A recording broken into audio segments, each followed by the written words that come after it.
E aí, gente, analisar isso aqui. Essa é a aula 5 sobre lógica proposicional de Haskell. E nessa aula, eu primeiro quero corrigir um erro de uma inconsistência, mas antes quero dizer sobre dois livros que eu recomendo muito para quem quiser ir além do que a gente for falar aqui. Obviamente de forma resumida, que é o The Theory of Idle Resources, do W. H. Hutch. E também outro livro dele que é o Political Impossible, né? Tem coisas que realmente são politicamente impossíveis, né? Eu falo bastante sobre isso no princípio econômico. Esse livro aqui é muito difícil, na minha opinião. Ele é muito rebuscado e é o tipo de livro que você tem que ler duas vezes e é muito bom.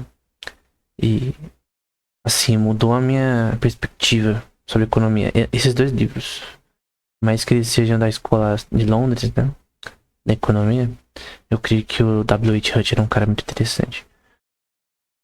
E no último vídeo, no final, eu tinha cometido alguma inconsistência, mas corrigindo ela, na verdade, quando a gente tem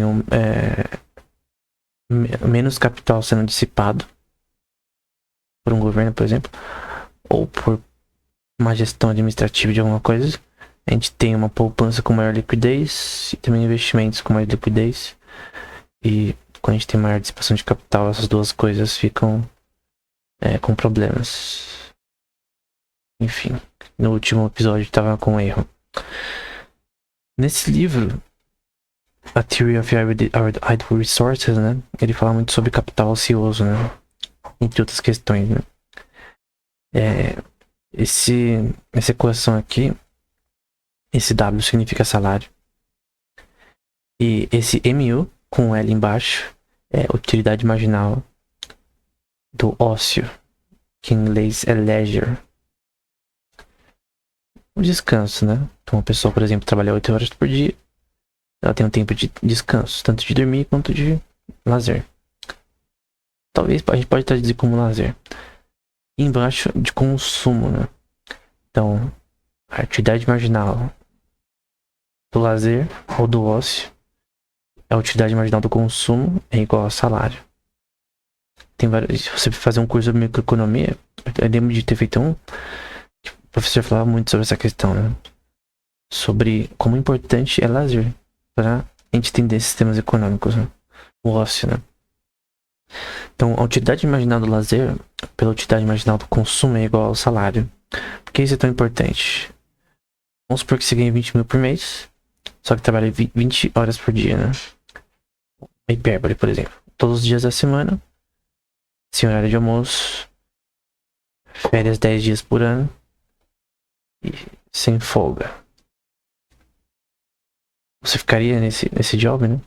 A questão é, as pessoas valorizam o ócio. Então, no contexto de conseguir uma nova vaga, as pessoas valorizam não só o salário, mas também o quanto elas podem gastar consumindo esse salário. Então, eu não tô falando de CEOs, eu tô falando de funcionários comuns. No geral, eles pensam, quanto tempo eu vou demorar para chegar até a empresa, né?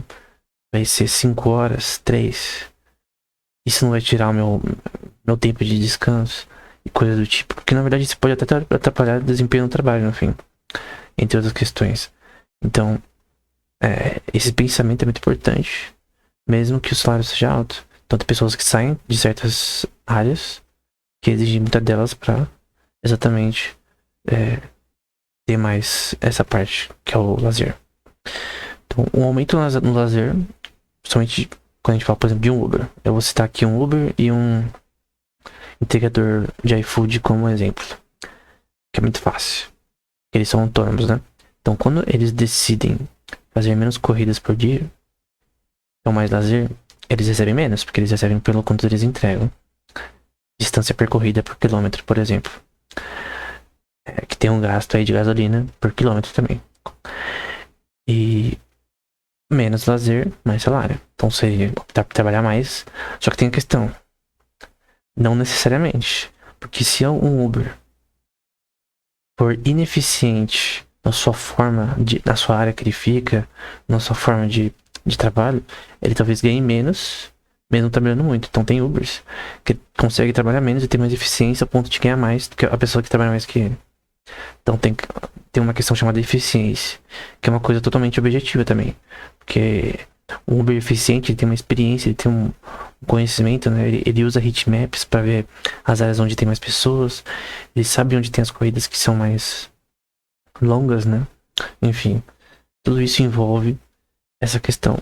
Então, de certa forma, um aumento no lazer óptimo e no trabalho de eficiência óptimo, esse W de work, esse EFF de eficiência, efficiency, vai resultar num salário óptimo. Então, é simples. A pessoa tem que gerenciar. Isso também empresas, né? Isso aqui não é só individualmente. Eu citei o exemplo do Uber, mas a gente pode falar de uma empresa de 500 funcionários, em que essas duas coisas aqui balanceiam isso daqui também. E vice-versa. Então, o ócio, eficiência e salário, né? Mesmo que alguém realmente seja lazer, mas tenha eficiência no trabalho de alta, né? Essa pessoa pode ter um salário óptimo com relação ao que ela necessita. Então, esse Uber que eu citei, ele consegue fazer 4 mil no mês, trabalhando menos do que alguém que não tem esse conhecimento. Entende? Se ele quiser, ele pode ganhar até mais, se ele ficar mais tempo, ele quiser decidir, né? Essa é a questão do autônomo, né? Então essa pessoa ainda pode ter um salário ótimo, o que seja alto em comparação a seus competidores autônomos na mesma área local. Obviamente não é ad infinito, vão ter horas e dias que ele vai ter baixas, porém no geral sua eficiência determina o quanto ele ganha e o quanto ele pode ter de ócio. Com relação ao suficiente para sobrevivência, né? Pagar contas e coisa do tipo. Só que também tem outro lado, né? Tem a pessoa que escolhe errado a sua eficiência, ela tem um baixo lazer, um ócio e uma péssima eficiência de trabalho, como por exemplo do Uber que eu citei, ou de repente um programador que ele é ineficiente no seu tempo de produção de código, ou no escritor, pode ser qualquer área. Literalmente qualquer área. Todas as áreas. E no fim o seu salário não vai ser óptimo, não vai ser o suficiente do que ele gostaria. Então, eficiência vem do quê? Conhecimento. Como aplicar o que você sabe para conseguir ter mais resultados mais rápido. De forma honesta, né? E de outra forma, você pega a derivada desse lazer ao longo do tempo, quanto tempo a pessoa ao longo do tempo teve de ócio, né? De eficiência. Só que esse menos aqui significa que foi não óptimo, né? Foi negativo, foi ruim, foi péssimo, foi ineficiente, né? Quando tenho mais, quer dizer que foi eficiente. Então lembra dessa questão. Embora eu creio que eu tô um pouco inconsistente nessa anotação, alguns pontos, né? Que eu vou ter que arrumar. No livro do W.H. Hut, eu aprendi uma coisa muito interessante, que é o capital ocioso e o ativo, né? Então, por exemplo, o capital ocioso, ele vai ter questões de inflação e outras questões associadas a ele, mas ele vai, por exemplo, criar uma baixa de produção. Então, se diversos tipos de investidores ou empresários decidirem deixar seu capital de forma ociosa, né? Então pega todos os meus reais, coloca em dólares e eu não vou usar por enquanto, porque a economia está em recessão, está com vários problemas. O imposto está muito alto, não tô conseguindo ter lucro. Então eu vou deixar meu capital em ociosidade. Então quando muitas pessoas deixam seu capital em ociosidade, acontece uma coisa chamada depressão. E aí tem várias causas disso, né? Nisso daqui não tá tudo. Assim, só nessa parte de cima tem muita coisa que acontecia pra isso ocorrer. Mas no fim causa baixa de produção de N tipo de commodities e produtos. E isso aqui também envolve todas a cadeia de produção, né? E capital ativo, né? Que é esse active, aumenta a produção. Então capital ativo sendo usado para investimentos aumenta a produção. Alguém pode dizer que poupança ela é capital ocioso? Depende, tem algumas que rendem, né? Depende, ela pode ser de uma forma para gerar renda, porque os bancos estão usando o seu dinheiro para investimentos, né? Sem sua permissão, tecnicamente. Mas enfim, tem essa questão, né? O que é capital ativo ou não? Então, gera uma baixa de produção e gera uma baixa de lucros. Então, se você tem um capital ocioso, um capital parado que não está sendo usado para nada, então vamos supor que você juntou 100 mil reais e se deixa parado por 100 anos, o que acontece? Vai ter inflação nesse dinheiro, esse dinheiro não vai comprar o que ele poderia antes, com o que foi trabalhado para conseguir. E no fim, você tem uma redução no lucro, porque você tem um capital que não está sendo utilizado, que não está sendo convertido em algo real, né? Vamos supor que você armazenou em dinheiro. Então esse capital não necessariamente precisa ser dinheiro, pode ser um pedaço de terra que está sem uso, não tem nenhuma construção ali, não tem alguém pagando aluguel, pode ser um carro que está sem uso, você poderia alugar ou vender. Enfim, qualquer coisa pode estar ociosa e não rendendo o que poderia, né? Qualquer coisa na vida. Poderia estar muitos exemplos, né? Capital sendo útil, né? Capital ativo, com parte em forma de investimento. Você vai ter possíveis lucros, né? Essa atividade.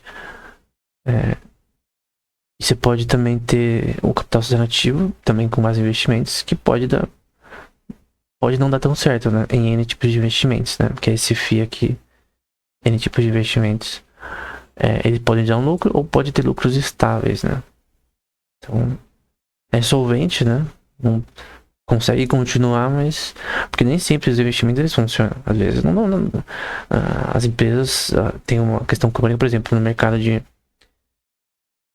de restaurantes. Vamos supor que o seu único foco como investidor é investir somente em restaurantes, que não é uma área que eu investiria, que ela é muito volátil. Mas vamos supor que você investe só em restaurantes em São Paulo. E aí na pandemia, todos os restaurantes que você investiu fecham. O que acontece? Seu capital que estava ativo, que nem doido, agora teve um break. Um break bem forte.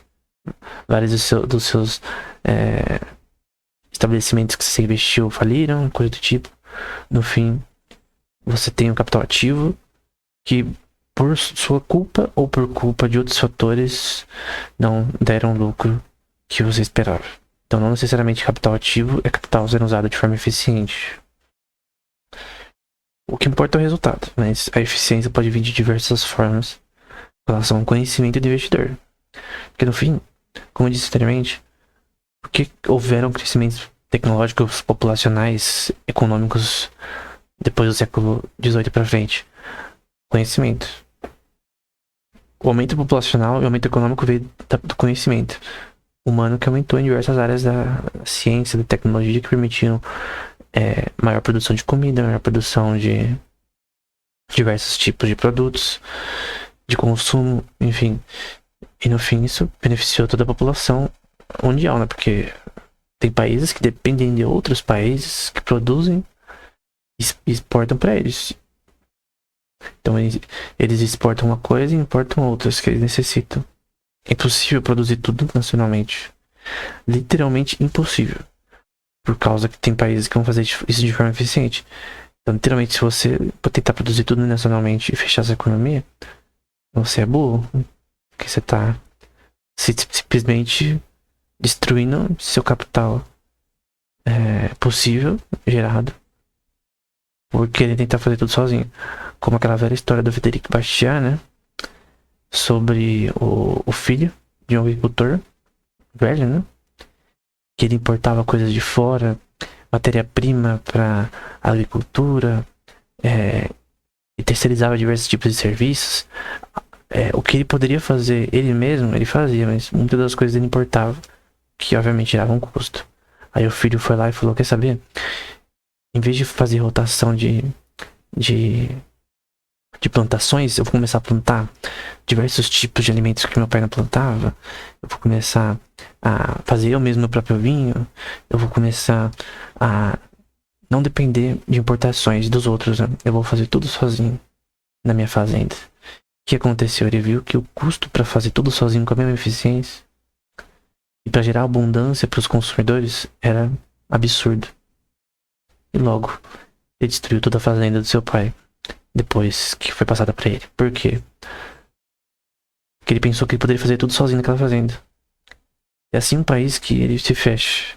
Ele acaba produzindo menos. Até sua população não vai crescer tanto, porque não tem nem como. Como que você vai, por exemplo, produzir o suficiente para uma população que tem, vamos supor, que na China é 1 bilhão de pessoas. Você não tem como produzir tudo nacionalmente, impossível. Diversos itens de consumo você tem que gerar dinheiro de outras formas, capital, para conseguir exportar e importar de fora. Então é simples, é a lei de custo comparativo, né? Então, tem países que produzem grãos de café melhor do que outros. Então, um exporta, tem muita gente para consumir, e outro exporta. Isso do ponto de vista corporativo, não só do governo. Então, não pensa no país como o governo, mas pensa nas corporações dentro daquele país que vão importar porque sabem que tem pessoas que querem consumir aquilo, né? Obviamente, não tem por que importar bebidas alcoólicas por Catar. Por quê? Porque tem questões culturais que as pessoas não gostam de. Religiosas também, que elas não gostam de bebida alcoólica. Então também tem questões que tem a ver com a própria população, o que ela gosta de comer, né? Tem países que feijão não é uma comida que é elástica, né? Que todo mundo come e que tem que ter no mercado para vender. É elástico, né? O preço e até o que as pessoas querem, né? Que decide o que elas vão consumir, né? Até o que as pessoas consomem vem da liberdade delas de escolher o que elas gostam, né? Então, uma pessoa gosta de sorvete de baunilha e outra de morango. E outra não gosta de nenhum sorvete. Então, é uma coisa totalmente pessoal, né? Então, tem vários nichos que funcionam num país ou numa região, num estado e não em outro. Ou num bairro e não em outro. Questões de lojas pequenas, por exemplo. Mas, enfim, basicamente, o aumento de concentração de capital, ele vem principalmente de conhecimento sendo aplicado com eficiência e com geração de riqueza, né? Que é pela multiplicidade de transações, né? Qualquer coisa que fere a liberdade econômica acaba destruindo todo o sistema, né? Então é isso. Essa foi a aula 5. Até o próximo episódio.